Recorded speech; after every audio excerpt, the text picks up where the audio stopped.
The computer is rigged to malfunction. Bummer. Okay. The experimenter comes in and accuses the participant of hitting the forbidden Alt key. Okay, so this is the police suspecting you of a crime. Participants all deny the accusation because they didn't hit the Alt key. It's not hard to not hit the Alt key. I don't know where it is on my keyboard. See, I can't even find it on my keyboard. It's not hard to avoid hitting it.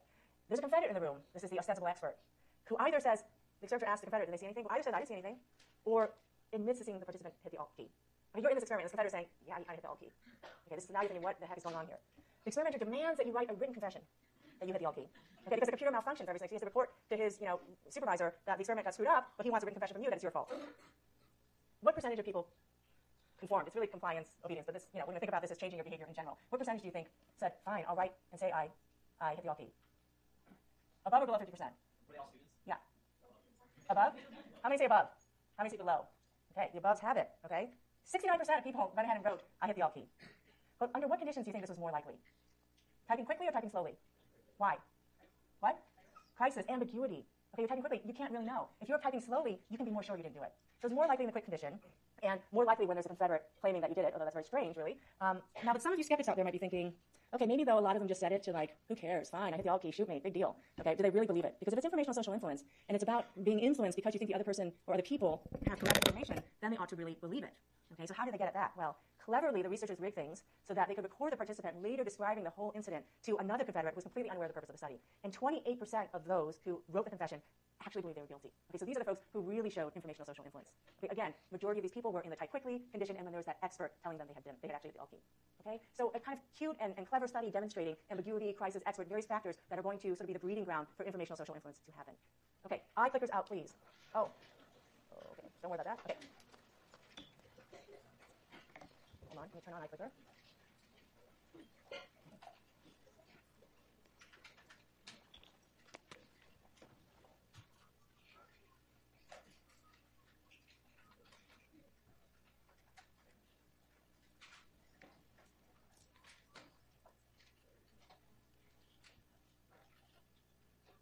Okay, which of the following is the clearest example of informational social influence?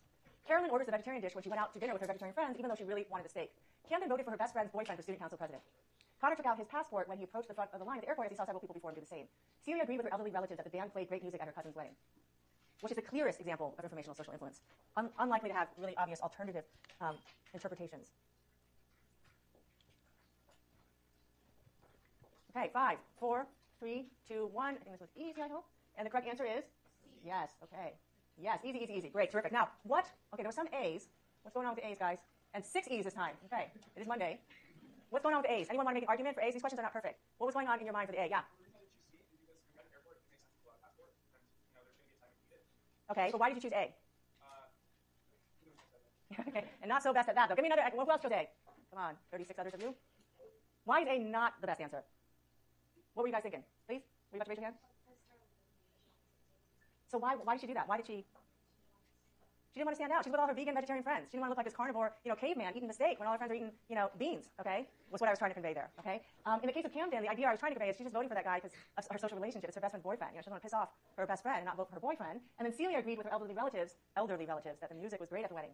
I mean, clearly she probably has different taste than her elderly relatives, and she was just agreeing, going along with the group to not rock the boat. What's the big deal? Make your grandma happy. Yeah, grandma, this is great music. Okay, but this is not informational social influence going on. Okay. C, I was trying to convey it was opening up your passport at sort of a weird time, and you're like, oh, okay, I guess I'm supposed to open it now. So that's what I was trying to get at. These questions are not perfect by any means, but they still help us think these things through. The 3 wrong answers all have something in common, okay, or they were meant to have something in common, and that is they all reflect the second category of reason why we engage in conformity, and it's a big one, and it's an obvious one, and that's normative social influence. And what do we mean by that? It's conformity that occurs because, saying you like the vegetarian food, saying the music is great, is going to get others to like us, accept us. It's going to be good for our relationships. It's going to avoid us getting rejected or ostracized. Other people and the social environment convey implicit or explicit social norms, rules about acceptable values, beliefs, and behaviors. Your vegetarian friends are conveying that it's really wrong to eat meat, it's bad for the environment, it's cruel to animals. They are conveying implicitly or explicitly social norms. And why get them pissed off? What's the big deal? It's one dinner. Get the beans with them. Reflects not a need you have to get at the truth, to get information. Reflects a need that we all have a lot of the time, which is to be liked and accepted. Fashion trends. Okay, this is not about informational social influence. So there's no right way to dress. Okay, it is about normative social influence. Okay, the kind of behavior that we engage in a variety of social situations is normative social behavior. Is that a hand? Yeah. For the case study, for the participants who really believe that they made a mistake without using normative social influence. So basically, my question is, if you're apathetic about it, is that something serious? Well, it wouldn't be social influence if they didn't change their behavior. If they didn't go along with the accusation. So why would you think that that's normative social influence? Well, you said the 20%. Right, they didn't. Right. So they never conformed. They never admitted to having hit the Alt key. Change their behavior to Yeah, no, that's not what we have. The behavior we're in question here is whether or not you write the handwritten confession. Okay? That is the behavior in question here. Do people conform to that? Okay? So no, it's not. They didn't do that. It's sort of like if you do the opposite, that's not conforming. Okay? It's not that it's not influence, but it's not conforming. Okay? Normative social influence. I think on the next slide I have some very. Oh no, I don't. Okay. Another classic experiment looking at normative social influence. You guys have probably seen this before in intro psych. This is a study where the experimenter deliberately chose a really easy task in order to show that if people conform in this task, it cannot be due to informational social influence. It simply can't because it's such an easy task. The task was a series of trials that look like this, where participants are shown 3 lines and then one other line and asked which of the 3 lines this standard line is similar to. So which of 3 lines is the 4th line the same length as? This is an easy task, okay? And participants were run one at a time. Sorry, real participants were run one at a time, but they thought they were being run with 3 or 4 other Confederates in the room. Again, easy, unambiguous task, not the breeding ground for informational social influence. In fact, when they had control participants go through the line judgment task, they got nearly every single item correct. This is an easy task. In practice trials, as they're going down the road and asking the participant and all the ostensible other participants their judgments, everybody's agreeing, as you would expect, because this is a really easy task. But on the 3rd trial, some of the Confederates choose what to your eye seems like the obviously wrong line. And the question is, what do participants do upon hearing these wrong judgments? You can already guess the punchline, which is that 76%, more than you thought, gave at least one wrong answer. It's not like they gave all wrong answers, because this is an easy task. But they were influenced. They conformed 76% at least to one of the answers. Let me show you a clip, a reenactment of the study. It's worth it so you can appreciate why that number is 76% versus what you might think, which would be maybe, 20, 30, 40%. And honestly, it's a funny clip. So let's see. Here's our... One is going to be bigger, one is going to be shorter, and one's going to be the same size as the standard. Your job is line A, B, or C is the same as the standard. Seems like a simple judgment. You always get it right. But now, before you give your... You'll be taking part in today involves the perception of lengths of lines. As you can see here, I have a number of cards, and on each card there are several lines.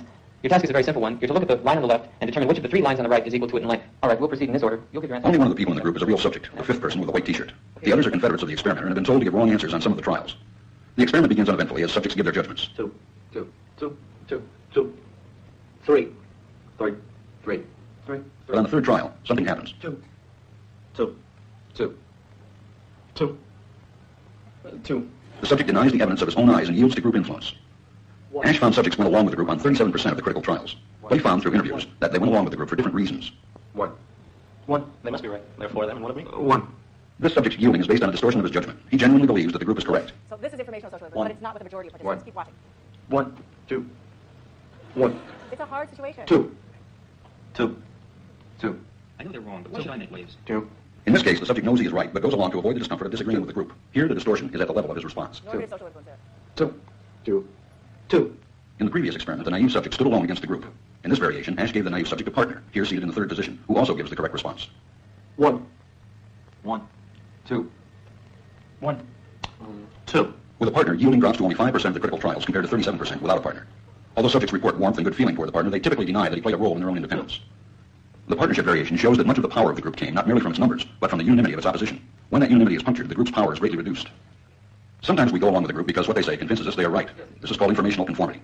But sometimes we conform because we are apprehensive that the group will disapprove if we are deviant. This is called normative conformity. The strength of the normative factor is shown in another variation carried out by Ash. This is important. It really shows In this variation, the subject is told that because he had arrived late, he would have to write his answers. Subjects in this private response experiment are exposed to the same amount of misleading information as other subjects, but they are immune from any possible criticism by the group. 1. And this enormously reduces the pressure to conform. Conformity drops by 2/3. Ash's experiment is a classic. It reveals how people will deny what they see and submit to group pressure. It allows us not only to observe conformity. Okay, you get the picture, okay? I hope that the situation, it's tough. This is a social situation. This is social psychology. Okay, I want to end with the following slide. Well, I'll put this slide up. This should have come before the Ash study when I was talking about what normative social influence was. This is influence that can happen in a contrived situation like the Ash line judgment experiment. But more generally, normative social influence happens probably in everyday life because of implicit or explicit social norms that we learn and is part of being a part of society. Okay, we learn the rules of engagement. We learn that you don't sit next to someone in the bar if there are lots of other empty seats. Okay, you learn to not get too close to people in the elevator. Okay, I learned to lecture to the class as a whole versus just speaking to her. Okay, and all of these norms we follow them because we don't want other people to think we're weird or not like us. Okay, we like to get along with people. We like to be accepted. People have there are variations in us in how much we want that need or how high that need is in us. But we all have it to some degree. It is part of being a social creature. Okay, last slide. I want to make very explicit something that's a little bit implicit, which is do not write this whole fancy-looking thing because all I'm trying to say in this slide is that. The depth of that influence that occurs via informational versus normative social influence is different, right? In the autokinetic experiment, it was a deep form of influence in that when the Confederate left, participants still gave estimates in line with the Confederates' estimates, meaning they truly deeply believed that the competitors' estimates were right. Whereas in the Ash line experiment, this was not deep influence. This was public show. Okay, because when they got to write their answers down privately, the amount of conformity dropped drastically. Okay, so it was just for show. Normative social influence is really more just for show. It's public compliance, not particularly deep influence. Whereas informational social influence is more at the level of privately coming to believe others' interpretation of a situation. Okay, you could probably think of exceptions, but in broad strokes, informational social influence is more long-lasting, deeper influence than normative social influence. Okay, on Wednesday we'll talk about compliance techniques and Milgram, and we'll be done with the second unit of the course.